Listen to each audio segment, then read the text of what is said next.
السلام علیکم ورحمۃ اللہ. لا حول ولا قوة الا باللہ. حسبنا اللہ ونعم الوکیل. یا حی یا قیوم برحمتک استغیث. لا الہ الا انت سبحانک انی کنت من الظالمین. ربنا آتنا من لدنک رحمة وهيئ لنا من امرنا رشدا. اللهم صل على محمد وعلى آل محمد وأصحاب محمد وأزواج محمد وأمة محمد أجمعين إلى يوم الدين آمين. الحمد لله رب العالمين والصلاة والسلام على سيد الأنبياء والمرسلين وعلى آله وأصحابه أجمعين إلى يوم الدين. الحمد للہ آج 31 مارچ 2024 کو سنڈے کے دن بمطابق 20 رمضان مبارک 1445 ہجری میں ہمارا یہ پبلک سیشن نمبر 140 نمبر ہوگا انشاءاللہ تعالی. آپ کے سوالات یہ ریئل ٹائم پرچیوں کی شکل میں میرے پاس آ چکے ہیں. انشاءاللہ میں انہیں بعد میں ڈسکس کروں گا. پہلے کرنٹ افیئر کے طور پر 2 ایشوز ڈسکس کرنے ہیں. ان میں سے پہلا ایشو جو آج کل پوری دنیا میں ایک ہاٹ ٹاپک بنا ہوا ہے اسرائیل کے حوالے سے. جو کچھ عرصہ پہلے انہوں نے 5 ریڈ کلر کے ریڈ ہائفر، جن کو وہ نام دے رہے ہیں، ریڈ ہائفر انگلش میں کہا جاتا ہے. ہائفر کا ورڈ گائے کے لیے بولا جاتا ہے، اور ایسی گائے کے جس کو کبھی بھی کھیتی باڑی کے لیے یوز نہ کیا جائے، کبھی اس کا دودھ نہ دھویا جائے، اور اس طریقے سے یعنی وہ بالکل جوان ہو. ان کی جو اپنی شریعت ہے ٹیمپرڈ فارم میں، اس کے تحت کم از کم اس کی عمر 3 سال ہوگی تو وہ اس کی قربانی کریں گے، اور وہ اپریل 2024 کے اندر اس کی عمر 3 سال ہو جائے گی سب کی. امریکہ سے انہوں نے یہ 5 خریدی تھی $5 لاکھ کے عوض. ہر ایک کی قیمت $1 لاکھ ہے. اب وہاں سے ویسے امپورٹ کرنے کے اوپر پابندی ہے اس طرح کے جانور، وہ انہیں پیٹس کی فارم میں لانے پڑے ہیں. اس ایشو کو اٹھایا TRT چینل جو ہے ٹرکی والوں کا، ترکیے کا، سب سے پہلے انہوں نے اٹھایا، اور اس کے بعد پھر آپ نے دیکھا ہے کہ پوری دنیا میں مسلمان سپیکرز اس کے اوپر مختلف ویلاگز بنا رہے ہیں، مختلف ویڈیوز ریکارڈ کروا رہے ہیں، مختلف چینلز کے اوپر اس کے حوالے سے ڈسکشن ہو رہی ہے. حالانکہ اس میں سے کچھ بھی نہیں نکلنا، نہ تو ہماری مرضی سے کچھ ہونا ہے اور نہ ان کی مرضی سے کچھ ہونا ہے.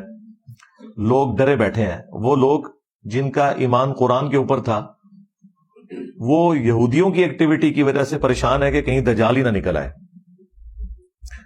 دجال کو نہ کوئی مسلمان نکال سکتا ہے، نہ کوئی یہودی نکال سکتا ہے. قرآن و سنت کی روشنی میں جتنی چیزیں ہمارے سامنے موجود ہیں، اس میں تو ابھی دور دور تک کوئی ایسی صورتحال نظر نہیں آ رہی. رہا مسلمانوں کا ایشو، تو وہ تو مسلمانوں پہ جب بھی کبھی کوئی مشکل وقت آئے تو وہ امام مہدی کے آنے کا انتظار کرنا شروع کر دیتے ہیں، اور دجال کے نکلنے سے متعلق خبریں دینا شروع کر دیتے ہیں. اس سے زیادہ مشکل وقت مسلمانوں پہ تاتاریوں کی شکل میں آیا تھا، اور وہ اتنا بڑا فتنہ تھا کہ اس کے آگے کوئی بند نہیں باندھ سکا، تا وقت کہ اللہ تعالیٰ نے اسے کمزور کیا، اور پھر انہی میں سے لوگوں نے اسلام بھی قبول کیا. اس وقت جو کچھ مسلمانوں کے ساتھ ہوا، آج کل تو جو ہو رہا ہے یہ اس کا عشر اشیر بھی نہیں ہے. اس وقت بھی لوگوں نے یہی کنکلوڈ کیا کہ بس امت ختم کے ختم. 8 سے 100 سال پہلے تک آپ دنیا میں کوئی مسلمان ملک دکھا سکتے تھے جو آزادی کے طور پر زندگی گزار رہا ہو. آج پھر سے 60 اسلامک ملک موجود ہیں الحمدللہ. جب سے یہ ورلڈ وار 2 کے بعد امپائرز کا سلسلہ ختم ہوا ہے، اگرچہ مسلمانوں کو آزادی مل گئی ہے، لیکن یہ یاد رکھیے گا کہ اوور آل حکمران دنیا کے وہی الائیڈ فورسز ہیں جنہوں نے ورلڈ وار 2 کے اندر کامیابی حاصل کی تھی. لیکن اس دفعہ ورلڈ آرڈر چینج ہو گیا. پہلے تو جو بھی قبضہ کرتا تھا دوسرے کے ملک کے اوپر، وہ اس پہ براہ راست حکومت کرتا تھا.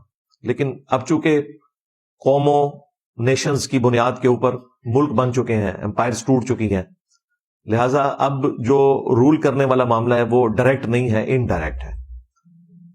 یہ ہم لوگ جو آئے دن گلا کرتے ہیں یورپین طاقتوں کے حوالے سے، امریکہ کے حوالے سے، کہ وہ انٹرفیئر کرتے ہیں، تو ان کو حق پہنچتا ہے انٹرفیئر کرنے کا، کیونکہ انہوں نے دنیا کو فتح کیا ہے. اور اس دفعہ چونکہ فتح کر کے انہوں نے ملک ہمارے حوالے کیے اور صرف حکمرانوں کو قابو کیا، اس لیے ہمیں لگتا ہے کہ ہمیں آزادی ملی ہوئی ہے. اس وقت حکومت انہی کے پاس ہے جنہوں نے دوسری جنگ عظیم کے اندر پوری دنیا کو شکست دی. سلطنت عثمانیہ جنگ عظیم اول میں ختم ہوئی، اور کوئی تھوڑی بہت رمق تھی تو ورلڈ وار 2 کے بعد وہ بھی ختم ہوگی مسلمانوں کی. لہذا اب اس پریزنٹ ورلڈ کے اندر صرف جوش پہ مبنی تقریریں کرنے سے، باتیں کرنے سے، وی لاگز بنانے سے کوئی مسئلہ حل نہیں ہونا، جب تک کہ ہم انہی اصولوں کے اوپر ترقی نہیں کریں گے جن اصولوں کے اوپر آج کے ماڈرن ورلڈ کے اندر قوموں نے اپنا مقام حاصل کیا، یعنی سائنس اور ٹیکنالوجی کے اندر. باقی آپ کو جو مرضی کوئی کہتا رہے کہ جی ہم 2 ارب ہیں، 2 ارب چھوڑ دیں، آپ 10 ارب بھی ہوں تب بھی کوئی فرق نہیں پڑتا جب تک آپ کے پاس ٹیکنالوجی نہیں ہے. یہ ذہن میں رکھیے گا. میں بار بار ایک مثال دیتا ہوں، لوگوں کو بری لگتی ہے، آج میں نام لیے بغیر مثال دے دیتا ہوں. مسلمانوں کے بڑے جنگی لیڈروں میں سے کوئی پرانا لیڈر، اس جیسے 1000 لوگ بھی آج اگر میدان جنگ میں اتر آئیں تو ایک یہودی کلاشن کوف کے ساتھ، یہ بھی اب خیر پرانا انسٹرومنٹ ہو گیا ہے، اب تو اس سے جدید اسلحے آ چکے ہیں، وہ سامنے سے آئے تو کوئی اس ایک کا مقابلہ نہیں کر سکتا، سیدھی سی بات ہے. اور جو سب سے بڑا ایشو اس وقت مسلمانوں کے ساتھ ہے وہ ایئر سٹرائکس والا ایشو ہے. ہمارے پاس فضائیہ کی جو طاقت ہے یہ بہت کمزور ہے ایز کمپیئر ٹو امریکہ کے اور یورپ کے. اور یہی وجہ ہے کہ طالبان کو 20 سال لگے ہیں، ابھی بھی انہوں نے کوئی امریکنز کو شکست نہیں دی ہے. امریکہ خود چھوڑ کے چلا گیا افغانستان، کیونکہ انہیں ایک بھاری ایک خرچہ کرنا پڑ رہا تھا. ادروائز اگر اب بھی وہ چاہتے تو سسٹین کرتے. زمینی جنگ میں وہ مقابلہ نہیں کر سکتے تھے، اور اس میں بھی کوئی مسلمانوں کا بنایا ہوا اسلحہ نہیں تھا، یہ اسلحہ رشیا دیتا تھا طالبان کو. ظاہر ہے ان کے پاس تو کوئی ٹیکنالوجی نہیں ہے. رشیا نے جو کولڈ وار ہاری تھی امریکہ سے انہی افغانیوں کے تھرو، اس کا بدلہ پھر انہوں نے اتارا.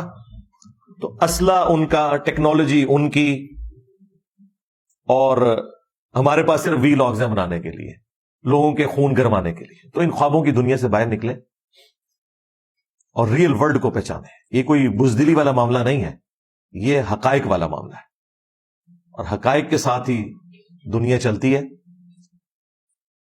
سیدنا خالد ابن ولید رضی اللہ تعالیٰ عنہ اگر میدان جنگ میں تلوار کے ساتھ آتے تھے تو سامنے سے رومن جنرل بھی تلوار کے ساتھ ہی آتا تھا. یہ نہیں تھا کہ اس کے ہاتھ میں کوئی پسٹل تھی، ورنہ وہ تو حضرت خالد ابن ولید کو قریب بھی نہ لگنے دیتا.